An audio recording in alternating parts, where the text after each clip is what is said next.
नाज़रीन सलाम अलैकुम। एक मुलाकात डॉक्टर के साथ के इस एपिसोड में आप सबका इस्तकबाल है। नाज़रीन, आज मैं डॉक्टर फरहाना आपके साथ एक ऐसे टॉपिक डिस्कस करने आई हूँ जिसके बारे में हम खुली बात नहीं करते हैं। जी हाँ, ड्रग अब्यूज़ एक ऐसा टॉपिक है जो आजकल घर घर में फैल गया है, मगर हम इसके बारे में ज़्यादा जानकारी नहीं हासिल कर सकते हैं। इसीलिए आज हमारे साथ हैं फेमस साइकियाट्रिस्ट डॉक्टर मालिक मर्चेंट। डॉक्टर मर्चेंट 15 ईयर्स से ज़्यादा प्रैक्टिस कर रहे हैं। ये बॉम्बे के Prince Ali Khan hospital, Wockhardt hospital और एक रिहैब सेंटर विश्वास में प्रैक्टिस करते हैं। So please welcome on the show doctor मालिक मर्चेंट। अस्सलाम वालेकुम sir, welcome on the show. Thank you. Sir, पहले तो हम जानना चाहेंगे ये ड्रग्स की जो हैबिट है वो आज इतनी हमारी सोसाइटी में कैसे फैल गई है?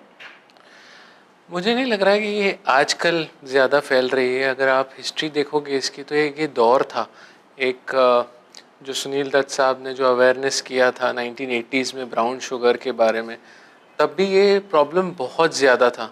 लेकिन जो लोगों ने इस फील्ड में काम किया उस दौरान में अवेयरनेस बहुत सारा किया, उसके वजह से थोड़े टाइम के लिए हमने उसका रिज़ल्ट्स देखा। अभी फिर से अवेयरनेस बहुत कम हो गई है इसके बारे में और फिर से ये ड्रग्स का प्रॉब्लम ज़्यादा बढ़ गया है। सेकंड चीज़ है कि लोगों को बहुत सारे मिसकंसेप्शंस है ये ड्रग्स के बारे में, और स्पेशली यंगर जनरेशन को बहुत ज़्यादा मिसकंसेप्शंस है ये ड्रग्स के बारे में। और थर्ड है अवेलेबिलिटी। आज अवेलेबिलिटी बहुत ईज़िली ये ड्रग्स अवेलेबल है, हर गली में हर नुक्कड़ पर ये ड्रग्स अवेलेबल है। ये तीन चीज़ें हैं जो ज़्यादा रीज़न्स हैं, प्लस फैमिली स्ट्रक्चर। पहले का जो जॉइंट फैमिली स्ट्रक्चर हुआ करता था, तो यूथ को, यंग लोगों को सुपरवाइज़ करने के लिए बहुत सारे लोग होते थे।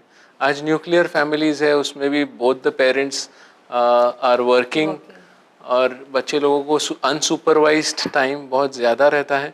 और यंग लोगों की एक हैबिट होती है एक्सपेरिमेंट करने की, तो जब भी वो लोग बराबर से सुपरवाइज नहीं होते हैं तो ये एक्सपेरिमेंटिंग फेज़ में जाते हैं और पीयर्स को कॉपी करते हैं, और फिर इसमें धीरे धीरे धीरे और ज़्यादा इन्वॉल्व होना स्टार्ट हो जाते हैं। तो सर, जब हम ड्रग्स के बारे में बात करते हैं तो आजकल कौन से ड्रग ज़्यादा देखे जा रहे हैं? जैसे आपने कहा ब्राउन शुगर, पहले 70s के टाइम पर ब्राउन शुगर ज़्यादा था, बट आज अगर हम बात करेंगे ड्रग्स की तो हमें बहुत सारे नए नए ड्रग्स के भी नाम सुनाई दे रहे हैं। तो आजकल ये ड्रग्स कौन से फॉर्म्स में अवेलेबल है? फरहाना, ये सिर्फ ड्रग्स नहीं है, इसके अंदर हम अगर इसको कैटेगराइज करें तो ये दो कैटेगरीज में आते हैं। जो एक तो है लीगली अवेलेबल सब्सटेंसेस, जैसे अल्कोहल है, जैसे सिगरेट्स हैं, जैसे टबैको है। ओके, तो इसके भी लोग, बहुत सारे लोग इसके एडिक्ट्स हो जाते हैं। ये लीगली अवेलेबल चीज़ें हैं जो 18 साल की उम्र के लोगों को हमारे कंट्री का कानून अलाउ करता है फ्रीली यूज़ करने के लिए। कुछ लोग ये यूज़ करते करते करते इसके भी बहुत एडिक्ट हो जाते हैं। और सेकंड चीज़ है जो इलीगल ड्रग्स हैं, जो लीगली अवेलेबल नहीं होना चाहिए, जो इलिसिट ड्रग्स कहते हैं। तो उसके अंदर बहुत सारी ड्रग्स अवेलेबल हैं।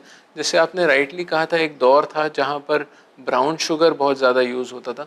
आज ज़्यादातर कैनबिस यानी चरस, गांजा, ये सारी चीज़ें बहुत ज़्यादा यूज़ होती है। और लेटली हम सब ने न्यूज़ में पढ़ा था एमडी बहुत ज़्यादा यूज़ हो रहा था, कोकेन, ये सारी ड्रग्स बहुत ज़्यादा अवेलेबल हो गई है और बहुत ज़्यादा यूज़ में आने लगी है। तो कुछ वक्त पहले तक हम लोग देखते थे कि इतने ज़्यादा बच्चे ये एमडी यूज़ करना स्टार्ट कर दिए थे। जब से गवर्नमेंट ने, पुलिस ने इसको इलीगल किया है, स्ट्रिक्ट क्रैकडाउन किया है, अवेयरनेस बढ़ी है, तो वैसे हम लोगों ने उसका यूज़ कम होते हुए देखा है। तो कैनबिस एक ऐसा ड्रग है जो बहुत ज़्यादा यूज़ होता है। कैनबिस आम तौर पे चरस, गांजा, भांग इस नाम से बिकता है और यूज़ होता है। यंगर जनरेशन इसको ग्रास या वीड कहते हैं। तो ये बहुत ज़्यादा यूज़ हो रहा है। और अनफॉर्चुनेटली यंगर जनरेशन को एक मिसकंसेप्शन है कि this is a very safe drug, ये बहुत सेफ़ है और ये यूज़ करने से कुछ प्रॉब्लम नहीं होता है, और ये तो जैसे जैसे सिगरेट है वैसे ये ड्रग है।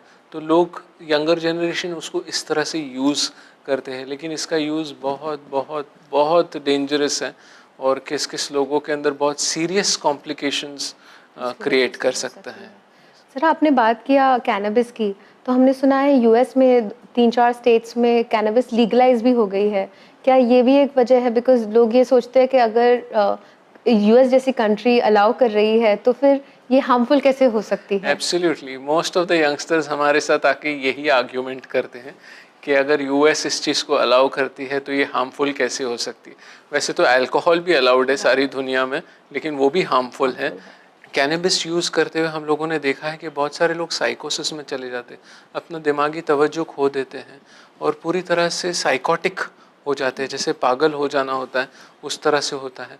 बहुत सारे लोगों के अंदर हम लोगों ने देखा है कि एमोटिवेशनल सिंड्रोम डेवलप हो जाता है, जो ऐसा होता है कि ये ड्रग यूज़ करते करते करते एक इंसान को कुछ काम करने की इच्छा नहीं होती है, कुछ करने की ही इच्छा नहीं होती, एक वेजिटेबल की तरह एक पर्सन हो जाता है।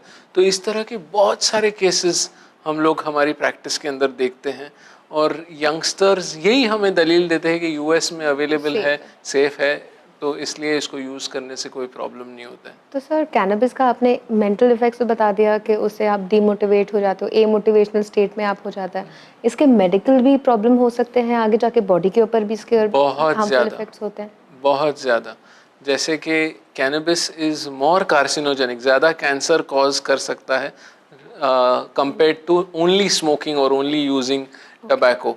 वो लंग्स को और ज़्यादा डैमेज करता है। इसलिए वो तो और ज़्यादा हार्मफुल होता है। तो ये मिथ है एब्सोल्युटली कि अगर हम वीड, ग्रास, कैनबिस, चरस, गांजा जो पीते हैं वो हार्मलेस होता है, ये एब्सोल्युटली मिथ है। ऐसा बिल्कुल भी कोई फैक्ट नहीं है। ड्रग्स आर ड्रग्स, वो आपको हार्म करते हैं in the long run. They can cause cancer, they can cause साइकोसिस, they can cause an amotivational state. तो ये हमारे ऑडियंस को याद रखना ज़रूरी है कि इवन अ ड्रग लाइक चरस which is medically legalised in US is harmful for health. Sir other than चरस, आजकल हम देखते हैं कि इंजेक्टेबल यूज़, ड्रग यूज़ भी बढ़ गया है। पहले तो हम ये जानना चाहेंगे सर कि अगर हमें सस्पेक्ट है कि हमारी फैमिली में कोई ड्रग यूज़ कर रहा है तो हमें कैसे तैयार होना चाहिए? How should we be prepared? How to recognise? Because half the time हम ऐसा देखते हैं, ऐसे होता है कि जब तक वो पर्सन आगे बहुत स्टेट में नहीं पहुंच जाता है वेर वो, जैसे आपने कहा, या तो इमोटिवेशनल स्टेट में पहुंच जाता है या फिर वो साइकोटिक स्टेट में पहुंच जाता है, तब तक फैमिली मेम्बर्स को रियलाइज़ ही नहीं होता है that there is a problem. तो अगर आप सस्पेक्ट कर रहे हो कि आपके घर में कोई ड्रग्स यूज़ कर रहा हो, तो is there any way we can recognise that? Absolutely, ये ड्रग यूज़ जो बच्चों के अंदर स्टार्ट हो जाता है, वन फाइन डे वो ड्रग्स यूज़ करना नहीं स्टार्ट करते, इट्स अ होल प्रोसेस। और मुझे ऐसा लगता है पेरेंट्स को और फैमिली मेम्बर्स को अवेयर होना चाहिए कि हमारे बच्चे क्या करते हैं, कहाँ जाते हैं, किसके साथ मिंगल अराउंड होते हैं, कितना पैसा खर्चा करते हैं, कहाँ पैसा खर्चा करते हैं। ये सारी चीज़ अगर पेरेंट्स जानेंगे नहीं तो सडनली ये चीज़ उनके सामने आ जाएंगी कि ये ड्रग्स यूज़ करते हैं। और कभी कभी कोई केसेस के अंदर पेरेंट्स जानते हैं कि बच्चे ड्रग्स यूज़ करते हैं, लेकिन वो उनको अलाउ करते हैं क्योंकि शुरुआत में ये ड्रग यूज़ बहुत लिमिटेड होता है। और धीरे धीरे धीरे जब तक ये बहुत ज़्यादा बढ़ नहीं जाता है या बच्चे लोगों को बिहेवियरल प्रॉब्लम्स नहीं होने लगते हैं, तब तक पेरेंट्स इसको डॉक्टर्स के पास या फिर कोई काउंसलर के पास नहीं ले आते हैं।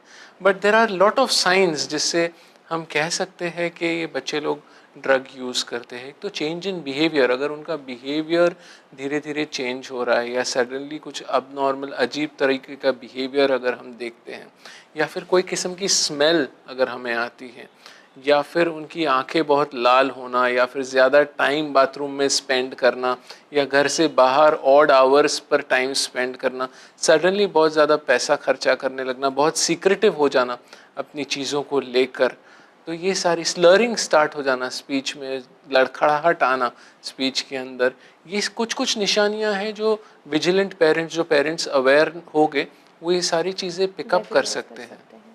तो नाजरीन, आपने सुना, हम जानते हैं एडोलेसेंस, यूथ, टीन्स, ये ऐसा टाइम होता है जब बच्चों का बिहेवियर वैसे भी चेंज होता है, बट यही वो टाइम है जब वो ज़्यादा ससेप्टेबल होते हैं ड्रग यूज़ के लिए, क्योंकि एक्सपेरिमेंटेशन की जो उनकी डिज़ायर होती है वो ये एज में ज़्यादा होती है। बट अगर आपको लग रहा है, जैसे सर ने बताया, कि अगर उनका बिहेवियर सडनली चेंज हो गया, वो ज़्यादा ही सीक्रेटिव हो रहे हैं, पॉजेसिव हो रहे हैं अपनी चीज़ों के बारे में, या फिर ज़्यादा पैसे स्पेंड कर रहे हैं, अगर आप देखें कि उनके रूम में से कोई स्मेल आ रही है, या उनके मुंह में से स्मेल आ रही है, या उनकी आंखें ज़्यादा रेड है, अगर ऐसे कोई भी साइंस आप नोटिस करें तो हो सकता है कि वो ड्रग यूज़ के अंदर इन्वॉल्व हो।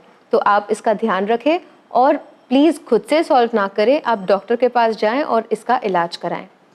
सो साइंस तो हमने पता कर लिए कि इससे हो सकता है, बट डॉक्टर के पास जाने से पहले भी पेरेंट्स बहुत हिचकिचाते हैं। पहले तो हम ये सोचते हैं कि डॉक्टर उनको रिहैब में रखेगा, शॉक देगा और वो बच्चा और बिगड़ जाएगा और रिहैब में जाके और दूसरी हैबिट्स लेके आएगा। तो पहले तो हम ये जानना चाहेंगे कि अगर कोई ड्रग से एडिक्टेड है, कोई भी लेवल हो, तो ट्रीटमेंट ऑप्शंस हमारे पास क्या-क्या अवेलेबल है? क्या रिहैब में ही एडमिट करना ज़रूरी है या अगर वो इनिशियल लेवल्स पे है तो हम उसे ऐसे ट्रीट कर सकते हैं? That's a very good question. सारे सारे बच्चे जो ड्रग्स लेते हैं, सारे सारे लोग जो ड्रग्स लेते हैं, सबको रिहैब की ज़रूरत नहीं होती है। अगर वो खुद से मोटिवेटेड हैं, अगर वो खुद से इसके ऊपर वर्क करने की कोशिश करते हैं, तो उनको आउट पेशेंट से भी मेडिसिन से उनको ट्रीट किया जा सकता है, काउंसलिंग के ज़रिए उनको ट्रीट किया जाता है। मेडिसिन्स भी इसीलिए दिया जाता है, 2 किस्म की मेडिसिन्स होती है, क्योंकि सडनली जब ये नशा छोड़ते हैं तो इनको विड्रॉल सिम्टम्स होते हैं। तो विड्रॉल सिम्टम्स अगर मिनिमम करना है हमें, तो इसके लिए हम मेडिसिन्स यूज़ करते हैं इनिशियली।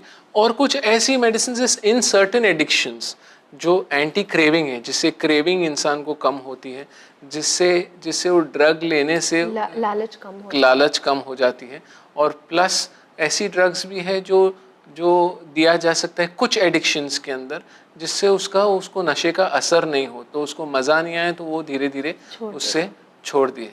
ओके, तो हमारे पास ऑप्शंस बहुत है, मगर एक डॉक्टर ही डिसाइड कर सकते हैं कि मोटिवेशन लेवल है नहीं है, रिहैब की ज़रूरत है नहीं है, एंड ड्रग्स उस हिसाब से प्रिस्क्राइब करके that person can be weaned off, वो ड्रग्स की आदत से छोड़ सकते हैं। And counselling also. And counselling. Sir, एक इस टॉपिक से थोड़ा हम दूर जा रहे हैं, मगर जब हम बात करते हैं ड्रग्स लेने की, तो क्या सारे ड्रग्स एकदम महंगे होते हैं? अगर हो सकता है, क्या ऐसे कोई ड्रग्स हैं मार्केट में जो सस्ते भी हो, बच्चा यूज़ भी कर रहा हो, हमें पता ना चले, क्या ऐसे भी पॉसिबल है? बहुत सारे ड्रग्स मैकडॉनल्ड्स के बर्गर से सस्ते हैं। Okay, so they are very easily available, they are not very expensive. वो एक्सपेंसिव नहीं है बिल्कुल भी। एक बच्चा, आज मिडिल क्लास फैमिली का बच्चा, अपने रोज़ के पॉकेट मनी से आराम से कुछ ऐसे ड्रग्स हैं जो खरीद के यूज़ कर सकता है। तो ऐसा ज़रूरी नहीं है कि ड्रग्स बहुत महंगे हैं या बच्चा हज़ारों रुपया ही ले रहा है तो ही ये ड्रग्स यूज़ कर सकता है। बहुत कम अमाउंट ऑफ मनी के अंदर भी ये अवेलेबल है और हर कोई स्ट्रीट पे, हर कोई नुक्कड़ में ये ड्रग्स अवेलेबल है। तो नाज़रीन, ये बात ज़रूर आप ध्यान रखें कि ये जो हमारा थिंकिंग है और ये जो हमारी थिंकिंग थी कि ये सिर्फ हाई सोसाइटी में यूज़ किया जाता है, ये उन बच्चों को ही के अंदर ही पाया जाता है जिनकी पॉकेट मनी हज़ारों में होती है, तो ये थिंकिंग बिल्कुल गलत है। बिकॉज़ आज हमारे माशरे में हर गली में, हर नुक्कड़ में और हर बजट में ये ड्रग्स अवेलेबल है जो हमारी ज़िंदगी में जहर फैला रही है।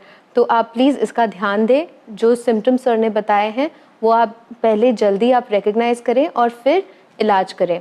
सर, इलाज के बारे में स्पीकिंग मोर अबाउट इट, तो आपने काउंसलिंग बताया that also is necessary along with drugs. इसके अलावा जब हम रिहैब में एडमिट होते हैं तो उसमें भी सिर्फ काउंसलिंग ही दी जाती है ड्रग्स के साथ, या फिर क्योंकि एक बहुत बड़ा डर है कि रिहैब में इलेक्ट्रिक शॉक दिए जाएंगे, झटके दिए जाएंगे, और उस डर से भी कुछ लोग अपने बच्चों को शायद एडमिट नहीं कर रहे होंगे या खुद एडमिट नहीं हो रहे होंगे। So what is the actual science behind this? First of all, तो जो शॉक ट्रीटमेंट है वो एडिक्शन के लिए ज़रूरी नहीं है, that is not indicated. Addiction के लिए शॉक ट्रीटमेंट नहीं दिया जाता है। ओके। तो रिहैबिलिटेशन सेंटर के अंदर इट इज़ अ प्रोसेस। जब ये एक पेशेंट एडमिट होता है तो सडनली जब ड्रग्स बंद होती है उसकी, तो विड्रॉल पीरियड जो होता है उसको मैनेज करना पड़ता है। तो उसके लिए कुछ मेडिसिन्स दी जाती हैं। तो अराउंड 7 to 15 डेज़ एक विड्रॉल पीरियड होता है, जहाँ पर सडनली ड्रग्स या अल्कोहल बंद होने के बाद में पेशेंट का बिहेवियर थोड़ा चेंज हो जाता है। वो थोड़ा बहकी बहकी बातें करने लगता है, बहुत एजिटेटेड हो जाता है, बहुत रेस्टलेस हो जाता है, बहुत बेचैन हो जाता है। तो उसको मैनेज करने के लिए कुछ मेडिसिन्स यूज़ की जाती है। और उसके बाद में काउंसलिंग सेशंस बहुत इम्पॉर्टेंट रोल प्ले करते हैं इनको बच्चों लोगों के दिमाग से ये ड्रग्स को निकालने के लिए। तो most of the rehabs, alcohol anonymous नाम का एक प्रोग्राम है, उसके जो 12 स्टेप्स हैं अल्कोहल अनोनिमस के, वो मॉडल फॉलो करते हैं। वो मॉडल फॉलो करते हैं और वो model completely counselling related model है। तो वो मॉडल फॉलो करके बच्चे लोगों के दिमाग से ये ड्रग्स को निकालने की कोशिश करते हैं। मगर बहुत सारे टाइम यहाँ पर मैं आपको एक बात कहना चाहूँगा कि बहुत सारे टाइम हमको फैमिली को भी इन्वॉल्व करना पड़ता है काउंसलिंग में, and that is a very important aspect कि काफ़ी मेंबर्स ऑफ द फैमिली को भी इन्वॉल्व करके उनको रिहैबिलिटेट करना पड़ता है। ओके, बट सर आपको ऐसा नहीं लगता अगर फैमिलीज इन्वॉल्व हो जाती है तो जो एक हमारे अंदर डर है कि ये सीक्रेट लोगों को पता चल जाएगा, वो भी आ जाता है कि अगर हम ज़्यादा लोगों को बताएं तो उनको पता चल जाएगा कि हमारे बच्चे ऐसे यूज़ कर रहे हैं, या नॉट जस्ट बच्चे but family members drugs use कर रहे हैं, तो उसके बारे में आपका क्या कहना है सर? आई थिंक फैमिली को ये समझना ज़रूरी है कि अपने बच्चे का फ्यूचर अगर उनको सुधारना है तो ये डर के कि किसी को पता चलेगा या नहीं पता चलेगा, उससे ज़्यादा इम्पॉर्टेंट है कि वो बच्चा इस ड्रग से बाहर आए और अपनी लाइफ एक क्लीन और अच्छी लाइफ जी सके। आई थिंक ये फियर से ट्रीटमेंट से दूर जाना अप्रोप्रिएट नहीं है, बराबर नहीं है। ओके, नाजरीन आपने सुना आज एक और अहम बात सर ने बताई कि अगर हम इसी डर में रहेंगे कि लोगों को पता चलेगा तो वो क्या कहेंगे, तो हम हमारे बच्चे की ज़िंदगी और ज़्यादा स्पॉइल कर सकते हैं। रिहैब में इलेक्ट्रिक झटके दिए जाते हैं, रिहैब में बच्चों को बांध के रखा जाता है, ये सब सिर्फ एक मिथ है, क्योंकि जो इलाज होता है उसके अंदर शॉक्स इंडिकेटेड ही नहीं है। इसके लिए सिर्फ ड्रग्स दिए जाते हैं, काउंसलिंग की जाती है और फैमिली का सपोर्ट दिया जाता है ताकि जो पर्सन एडिक्टेड है वो उससे डी एडिक्टेड हो जाए। सर आपने अल्कोहल अनोनिमस के बारे में बात की, तो ये एक्चुअली एक ग्रुप है, ये क्या है, इसके बारे में आप अब हमें और बता सकते हैं? ये दो किस्म के ग्रुप्स हैं। जो अल्कोहल यूज़ करते हैं उनके लिए एक सेपरेट ग्रुप है और जो ड्रग्स यूज़ करते हैं उनके लिए सेपरेट ग्रुप्स हैं। ये अल्कोहल अनोनिमस और नारकोटिक्स अनोनिमस के नाम से जाना जाता है। ये दो जेंटलमैन अमेरिका में, यूनाइटेड स्टेट्स में ये मूवमेंट स्टार्ट किए थे। एक सर्जन था और एक स्टॉक ब्रोकर था। तो ये ग्रुप अभी पूरी दुनिया के अंदर अवेलेबल है। ये लोग वीकली मीटिंग्स करते हैं।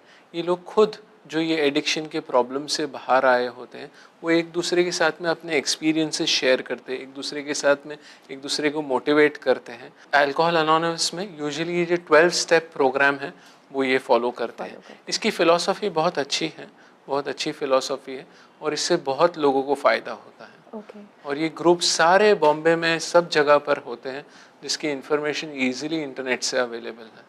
बट सर ग्रुप में अगर हम लोग अपने बारे में बात करते हैं, इन्फॉर्मेशन शेयर करते हैं, तो क्या ये डर नहीं रहता है कि मेरी बात दूसरों तक पहुंच जाएगी, फैल जाएगी, मेरा रेपुटेशन ख़राब हो जाएगा, लोगों को पता चल जाएगा कि मैं अल्कोहल या ड्रग्स यूज़ करता हूँ?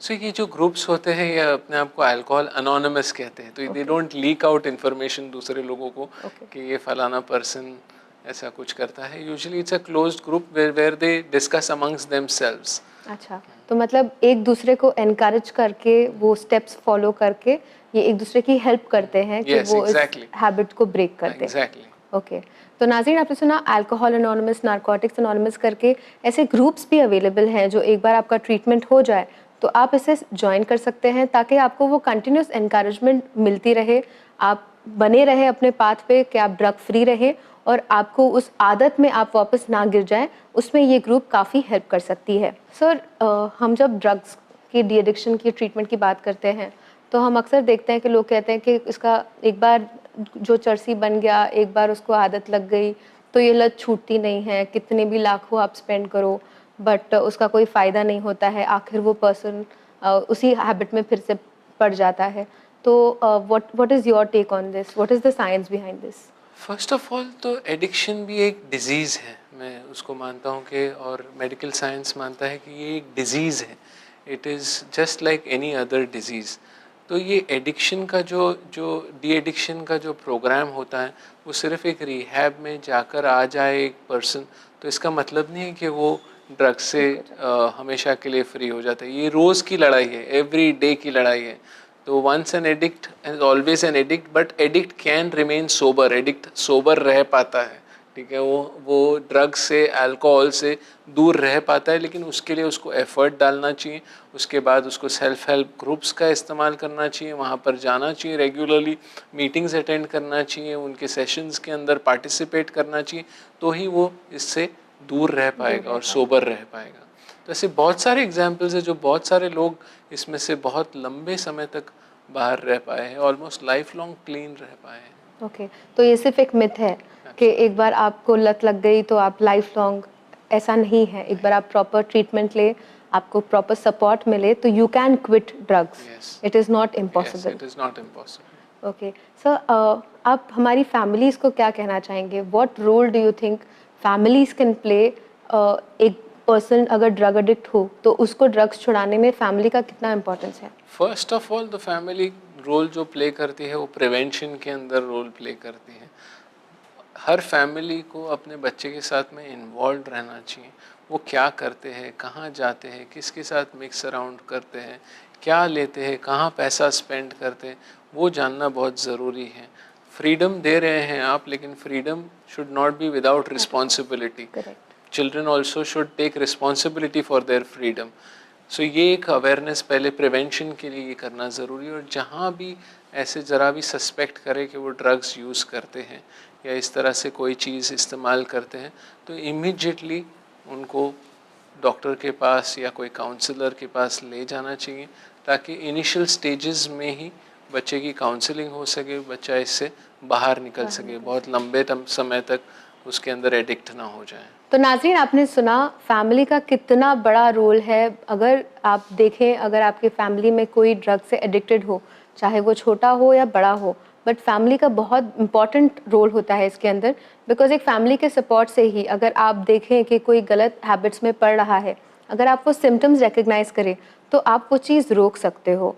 अगर कोई इसमें फिर भी इन्वॉल्व हो तो आपके सपोर्ट के साथ अगर आप उसे सही ट्रीटमेंट दिलवाएं, अगर आप उसका रिलैप्स यानी वो फिर से उस आदत में पड़े वो प्रिवेंट करें, तो ये आपकी ज़िम्मेदारी होती है। पूरी ज़िम्मेदारी सिर्फ उस इंसान की, उस बच्चे की नहीं है जो ड्रग्स यूज़ करता है, मगर उसके आसपास की, उसके फैमिली की है कि वो इस ड्रग यूज़ में ना पड़े, और अगर पड़ गया है तो सही ट्रीटमेंट से वो उससे निकल पाए।